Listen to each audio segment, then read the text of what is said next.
The air on the coast of County Antrim in the year 841 is thick with the metallic scent of blood and the bitter smoke of burning thatch. The screams have faded. What remains is a silence more terrifying than the chaos that preceded it. It is the silence of a world erased. For a girl of no more than 15, hiding in the cold mud beneath a gorse bush, this silence is the sound of the end. She can hear the crunch of boots on the shingle, the guttural laughter of foreign voices. They are not men, not in any sense she has ever understood. They are a force of nature, like a storm that rises from the sea to splinter wood and steal breath. When a rough hand finally seizes her arm, yanking her from the earth, the world becomes a blur of sea spray and coarse wool. She is dragged towards a longship, its dragon prow a carved nightmare against the gray Irish sky. The faces of the other captured girls and boys are blank masks of shock, their bodies already cargo, their spirits already broken. The concept of home, family, of a name spoken with love, is being actively unwritten. It is not just being taken from her, it is being annihilated within her. As the ship's keel scrapes against the shore and pushes out into the unforgiving waters of the North Channel, she doesn't know where she is going. She doesn't know that she is no longer a person, but a piece of property called Horrifying, war booty. She only knows the profound, bone-deep certainty that everything she has ever been is now dead, and what waits for her across the water will be a life so utterly changed. It constitutes a second, more profane kind of death. The journey east is a descent into a floating hell. Crammed in the open waste of the longship, exposed to the relentless wind and freezing sea spray, the captured are indistinguishable from the livestock and plunder piled around them. The rhythmic creak of the oars, the snap of the sail, the incomprehensible language of their captors, these are the sounds that replace the memory of birdsong and lullabies.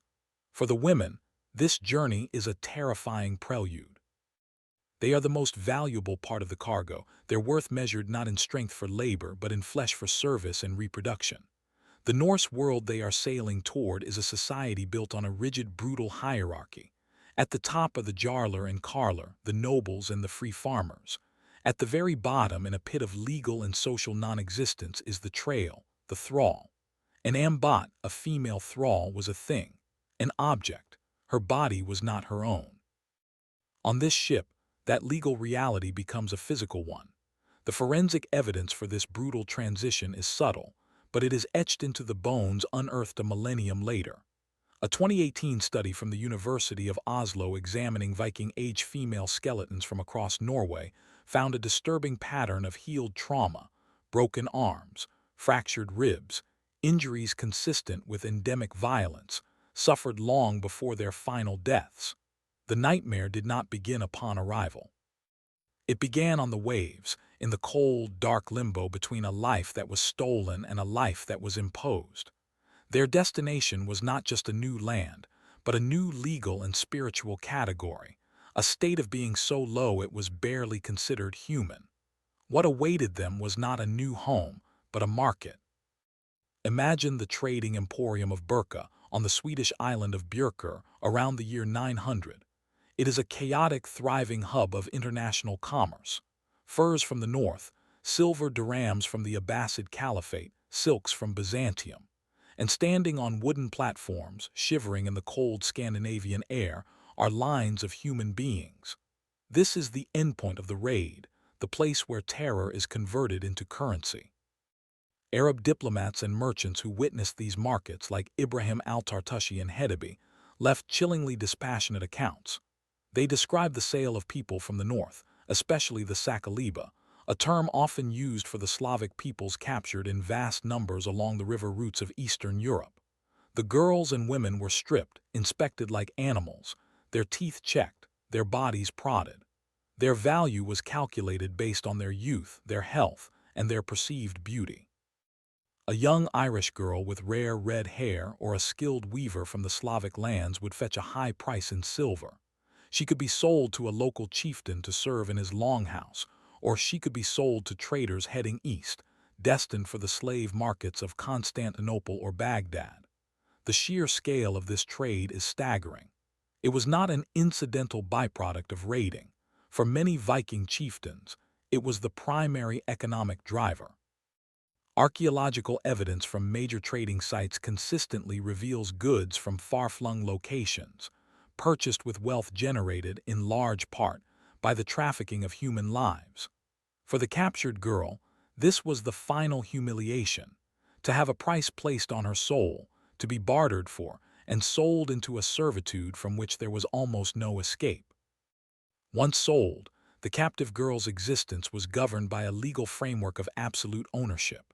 The early Scandinavian law codes, such as the Norwegian Gulating law or the Icelandic Gragaz, are brutally clear on the matter. A thrall was not a person under the law. They were chattel, legally equivalent to a cow or a goat. An owner had the right of sack-hawky, the right to do with their property as they wished. This included the right to beat, maim, or even kill a thrall without any legal penalty. If another free man killed your thrall, the fine he paid, the wergild, was not for the loss of a human life, but for the destruction of your property, the same as if he had burned your barn. This social and legal death was the foundation of her new life. An Ambot could not marry. She could not own property. She could not testify at the thing, the local assembly. Her children were born into the same state of thraldom, belonging to her master from the moment of their birth. This was a hereditary curse, a condition passed through the blood. The sagas, written centuries later, often gloss over this grim reality, but the laws are explicit. In this world, a master's power over his female thrall was total, extending to every aspect of her being. The most intimate and terrifying dimension of this power was sexual. The law offered no protection against rape by an owner. The very concept was legally nonsensical. She was his property, and her body was simply another resource to be used as he saw fit.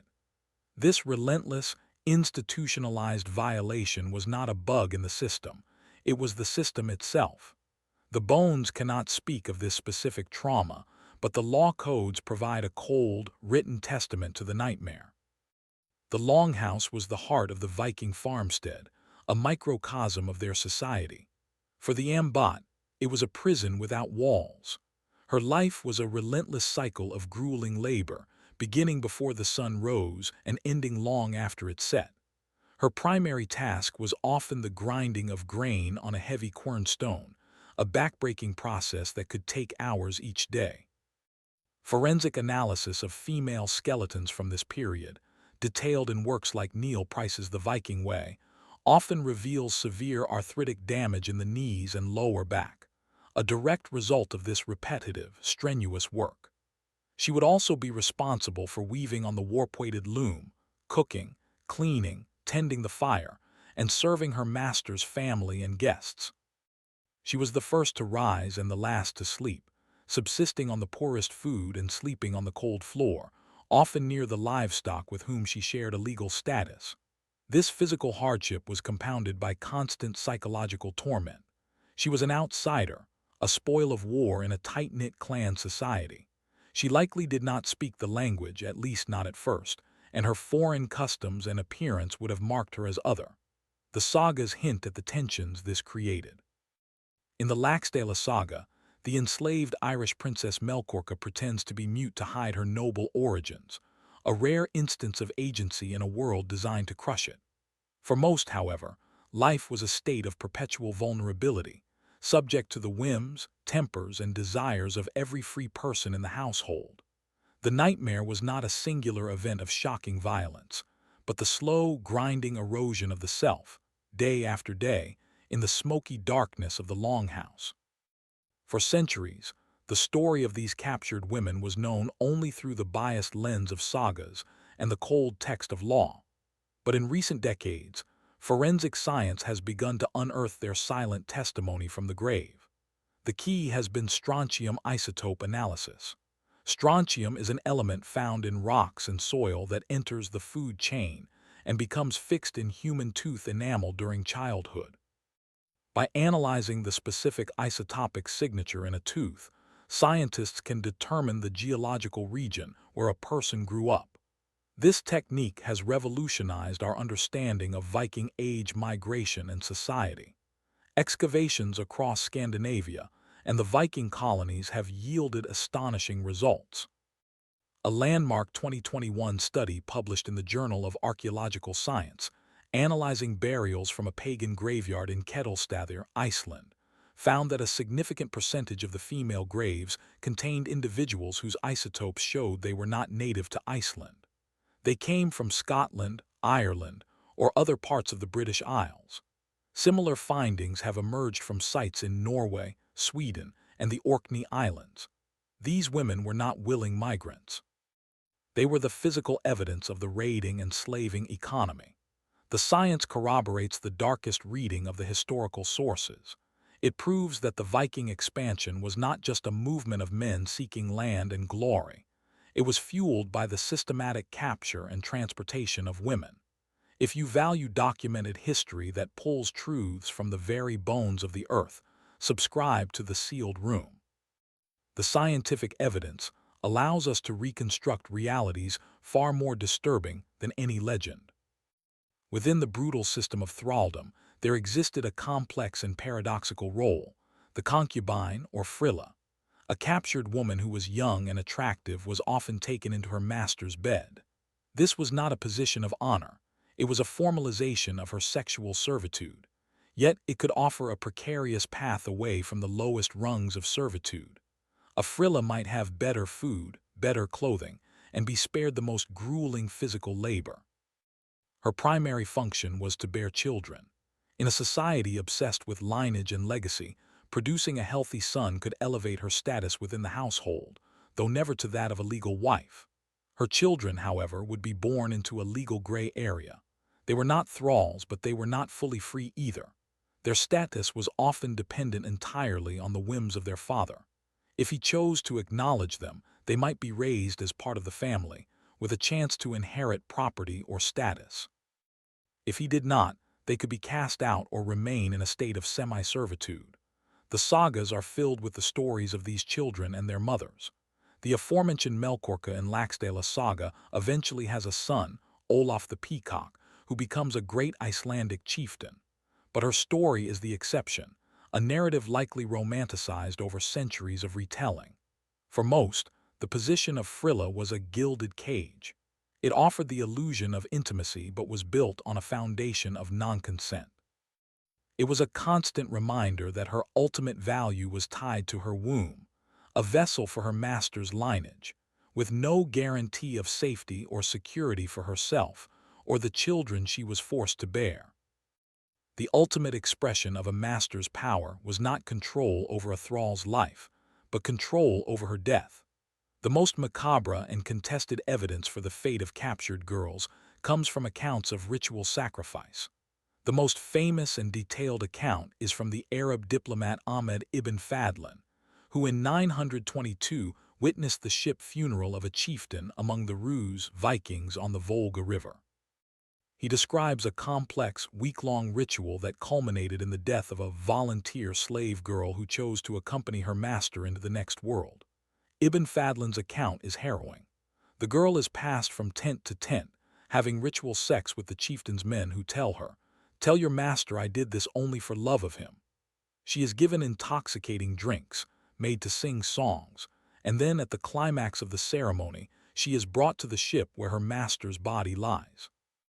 There she is lifted over a wooden doorframe, a symbolic gateway to the other world, and says she sees her master calling to her from paradise.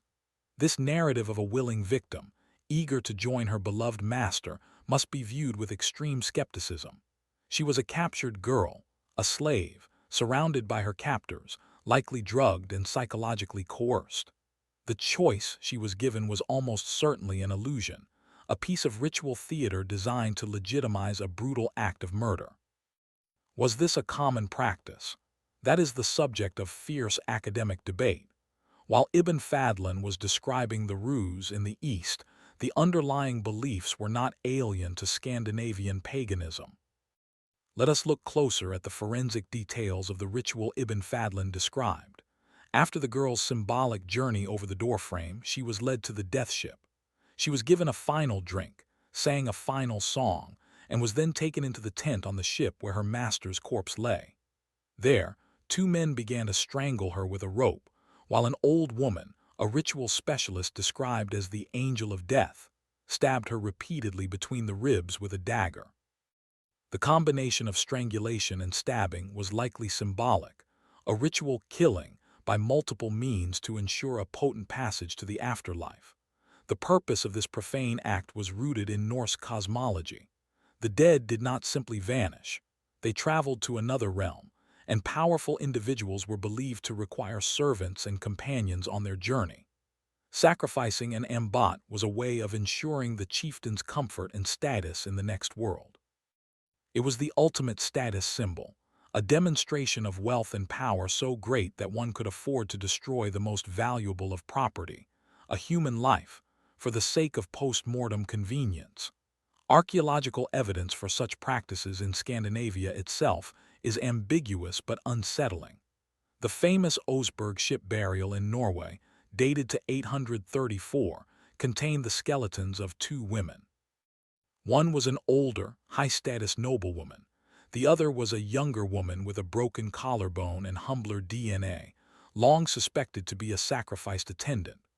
Other graves, like the Flaxted burial in Lofoten, contained a decapitated female skeleton alongside a high-status male. We cannot be certain, but the bones whisper a story that aligns chillingly with Ibn Fadlan's horrifying eyewitness account. While some captured women met their end in profane rituals, many more lived on to bear children.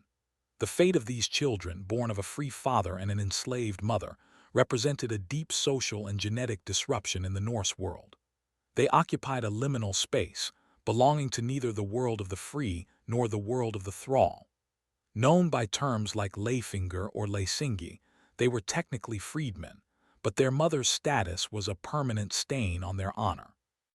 Their lives were a constant struggle for acceptance in a society obsessed with pure lineage.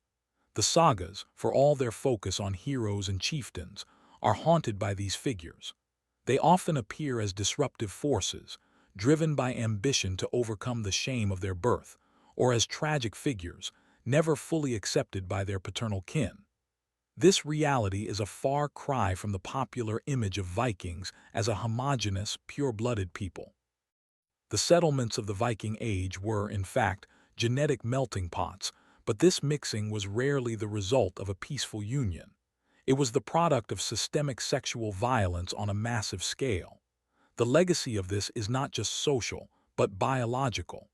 A 2018 genetic study of the population of Iceland, a nation founded by Vikings, provided startling confirmation.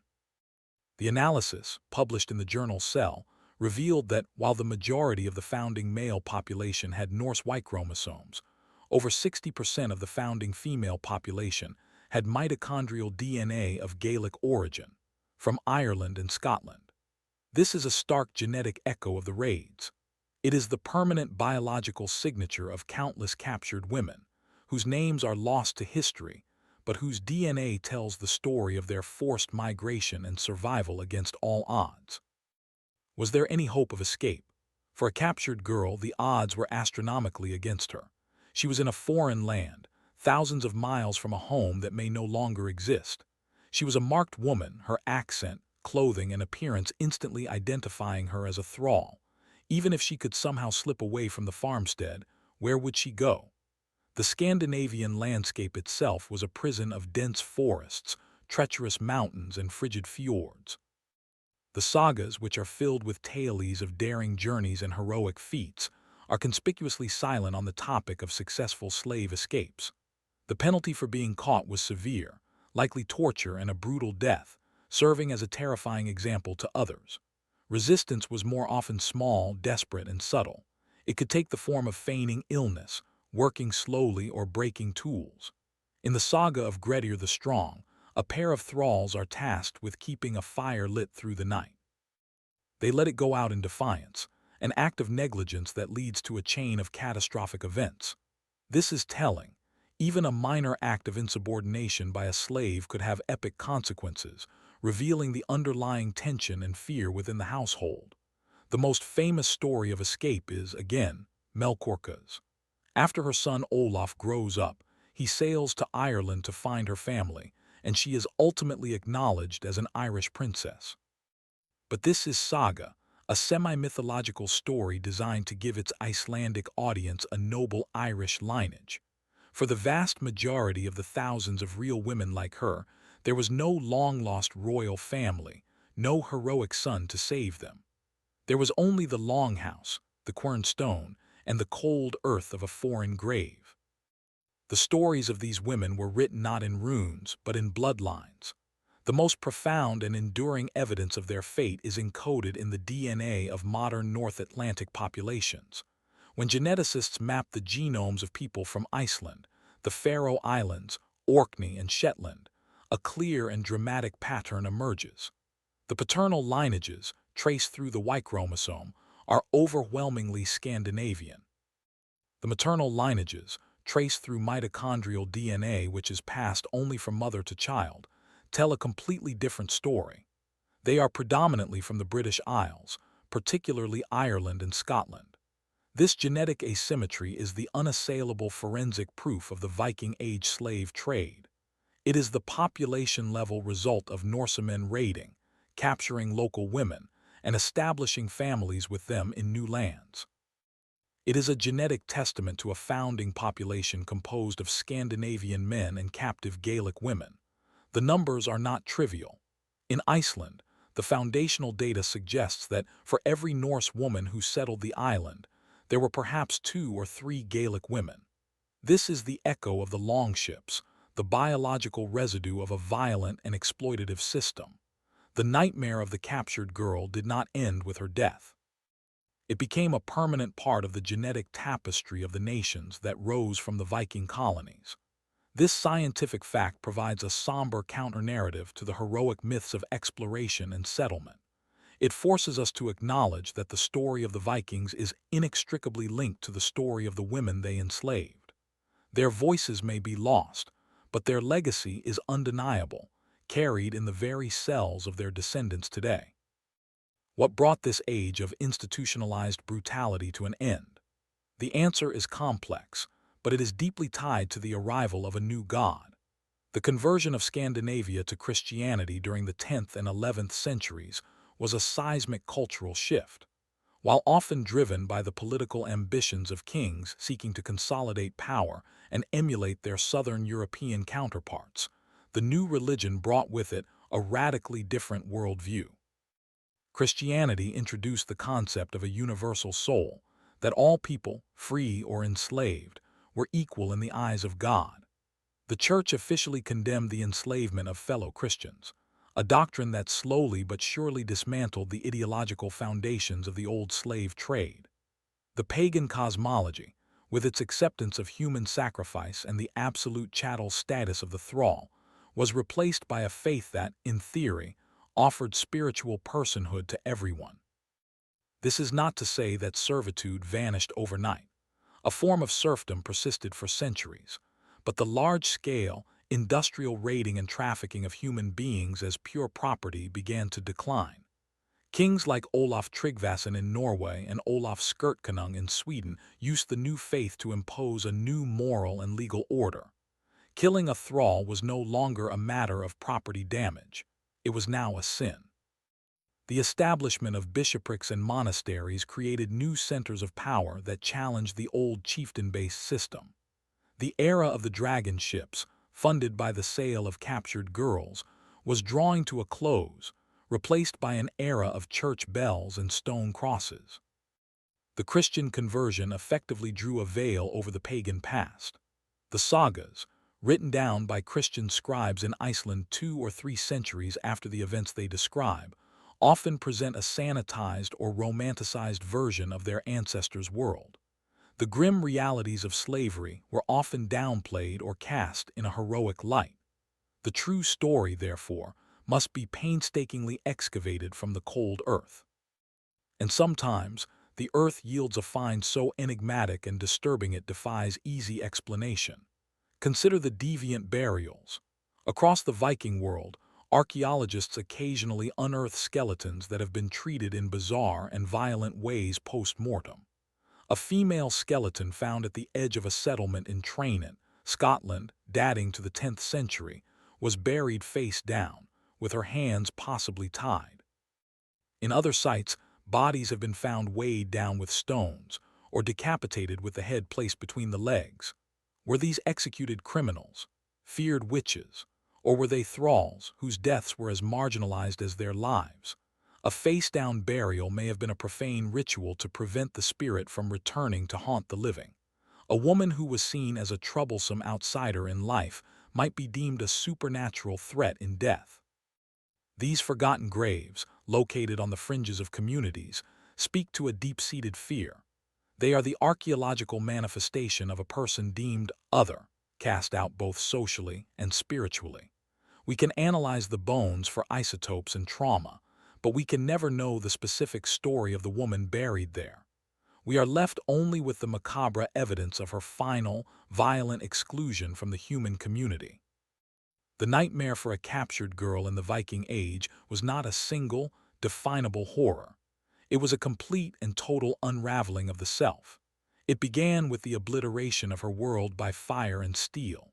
It continued in the squalor and terror of the longship, where she was transformed from a person into cargo.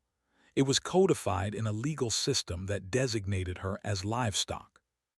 It was a daily reality of backbreaking labor and the constant threat of violence in the smoky confines of a longhouse.